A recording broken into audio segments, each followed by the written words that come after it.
album, The Girl in the Other Room, at a standing-room-only concert at Toronto's historic Union Station. The album is a departure for Krall. It features original songs co-written with her husband, Elvis Costello.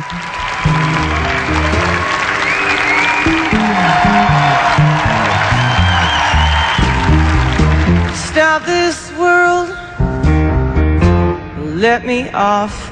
There's just too many pigs in the same trough. Each song that I've ever recorded means something to me personally.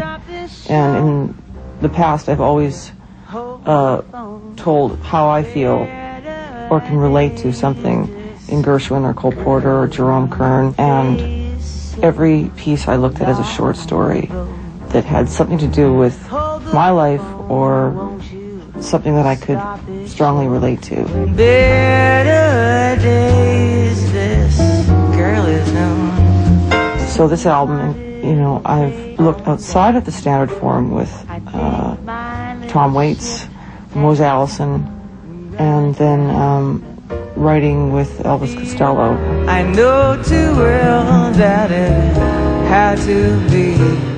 The album reflects the last few tumultuous years of Krall's life, the death of her mother and two of her closest mentors, bassist Ray Brown and singer Rosemary Clooney. There's so many things in this album for me that are personal, that are just like so many changes that happened in a year and a half that how could I not change? So I just kept writing, I kept pulling things out, and it just, like everything else happens, it just takes shape on its own and becomes its own piece without a conscious effort. How you feeling, you guys? Good? Diana's friend, singer-songwriter Jan Arden, was on hand to MC the show. There was a lot of catalysts, I think, that led her to do this. Her marriage, you know, the death of her mom, the death of Rosie Clooney. You know, a lot of her favorite people went last couple of years, and then she met Elvis and got married, so bittersweet hardly covers it. It's a huge gap to kind of straddle, and I think she's done it beautifully on this record. And this is kind of a fitting metaphor to her music. Big, beautiful, grand, that old kind of music that suits this. The girl in the other room, she knows by now.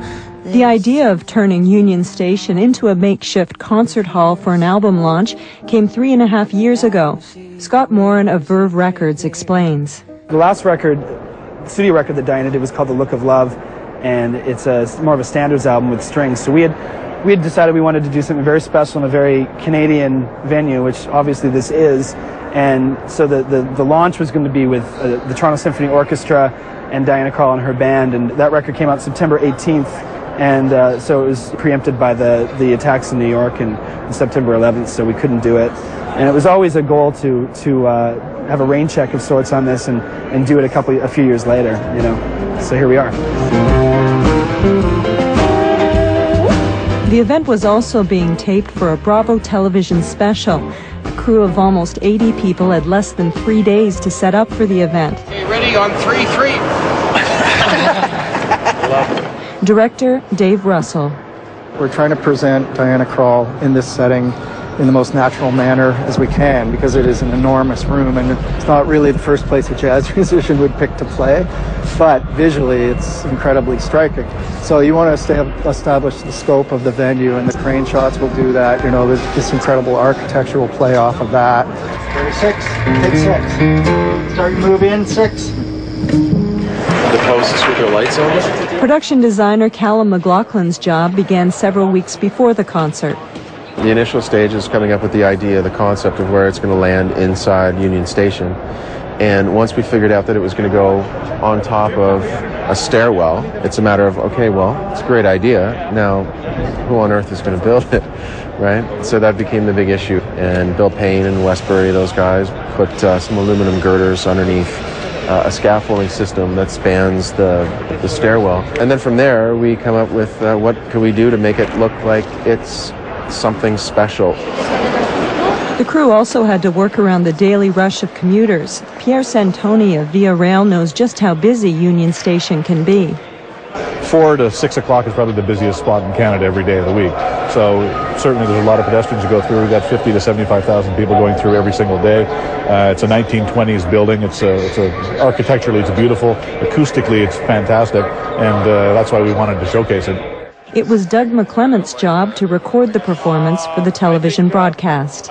It's a little less controlled environment than you'd have in a studio because it's such a large amount of cubic feet in the room, and there's a lot of hard surfaces. It's almost all plaster and cement and glass. But nonetheless, we want to capture some of the ambience of the room, and so we have placed 6 microphones around the perimeter of the room to capture the sound of the hall.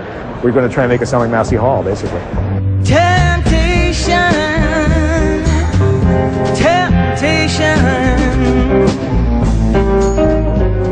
I guess it's a huge undertaking, so I think the greatest challenge is making sure that she's comfortable and that she's in an environment where, you know, it's all positive, because these aren't the easiest gigs to do in the world.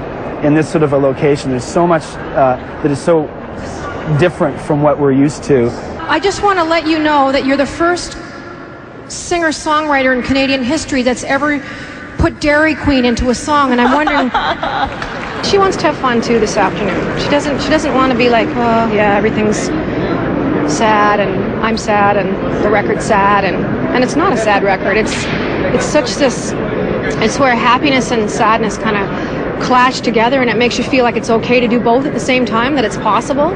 Very interesting. I mean, I can't wait for everyone to hear it. shining hours were brief. Winter is over, summer's near. Are we stronger than we believe? This record is about coming through. This is what I did. Instead of sort of shutting the door and saying I can't deal with it, I tried to look at all the positive things that I learned from my mother, which was you can't always choose or prevent what's going to happen to you, but you can choose your response. Winter is over, summer's near. Are we stronger